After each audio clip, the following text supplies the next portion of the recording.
The next on my list is Distinguished Ambassador of Sri Lanka. Thank you, Madam Chair, for giving me the floor. Permit me to convey Sri Lanka's condolences to the government of the Russian Federation and its peoples for the loss of life and property as a result of the heinous terrorist attack on its people. We unconditionally condemn terrorism in all its forms, whichever quarter it comes from. We share the grief of those affected by this criminal act and assure our solidarity with the people of Russia. We must, however, continue, I say, to support our endeavors to put an end to terror with even greater resolution. Madam Chair, we welcome the convening of this Arria-Formula meeting of the Security Council on the impact of the unilateral coercive measures on global counter-terrorism efforts. We thank the Russian Federation for its initiative taken in this regard. We also thank the briefers for their valuable insights and USG Voronkov for his presence and commitment to this cause. Madam Chair, we have, as a global community, visited the impact of UCM's development and human progress.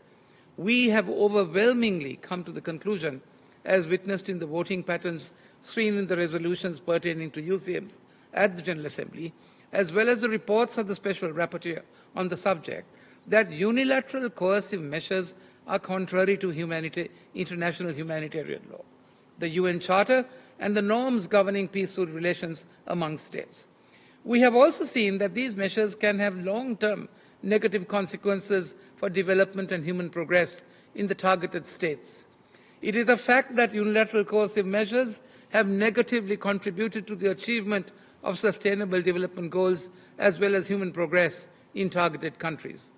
Should we then not ask the question whether the UCM stands the test of legality, which must depend on several factors, I say, such as compliance with international law, inclusive of the United Nations, the Charter, and the relevant treaties, whether the measures are proportional to the threat of violation they seek to address, list what they infringe on human rights.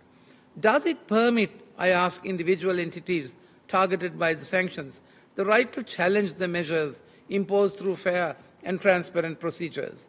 Does it take into account humanitarian concerns and ensure access to essential goods and services for affected populations? And finally, whether these measures provide a review mechanism of the sanctions to assess the effectiveness and its impact, with the possibility of lifting them if the objectives are achieved. Madam Chair, it is essential to ensure, we say, that universal coercive measures can be implemented in a manner that upholds the rule of law, respects human rights, and serves the collective interests of the international community. A dimension not explored, we say, in depth is the impact of UCMs on global counter-terrorism efforts. Hence, it is important, we say, that we view by considering the impact of UCMs on the pillars that govern global counter-terrorism efforts. The current efforts are predicated on 4 pillars, as we know. Firstly, measures to address the conditions conducive to the spread of terrorism. Secondly, measures to prevent and combat terrorism. Thirdly, measures to build capacity to prevent and combat terrorism and to strengthen the role of the United Nations system. And finally, measures to ensure respect for human rights for all and the rule of law as the fundamental basis of the fight against terrorism. Madam Chair, overall, UCMs therefore can play a crucial role in the fight against terrorism by disrupting funds, isolating terrorist activity, deterring state sponsorship, promoting international cooperation, ensuring accountability, preventing proliferation of weapons, and adapting to evolving threats. By leveraging, we say, sanctions as a tool in counterterrorism strategies, states can enhance their efforts to combat terrorism and protect global security. However, it does not take us long to appreciate that the progressive realization of SDGs will surely contribute positively to creating conditions conducive to combating terrorism. Increased poverty, inequalities, hunger, lawlessness are ideal breeding ground, we say, for terrorist movements.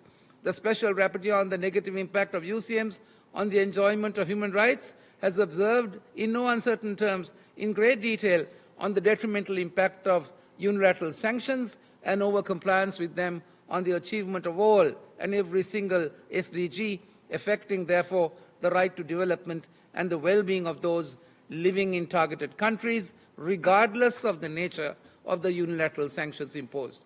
She went on to say that even SDG 2 and 3, zero hunger, and good health and well-being, are severely affected despite the introductions of humanitarian carve-outs built into the sanctions regulations. If so, the question that needs to be asked is whether terrorism would be a trigger for UCMs rather than be a detriment to achieving the first pillar in global counter-terrorism efforts, that is, taking measures to create the conditions conducive to the spread of terrorism.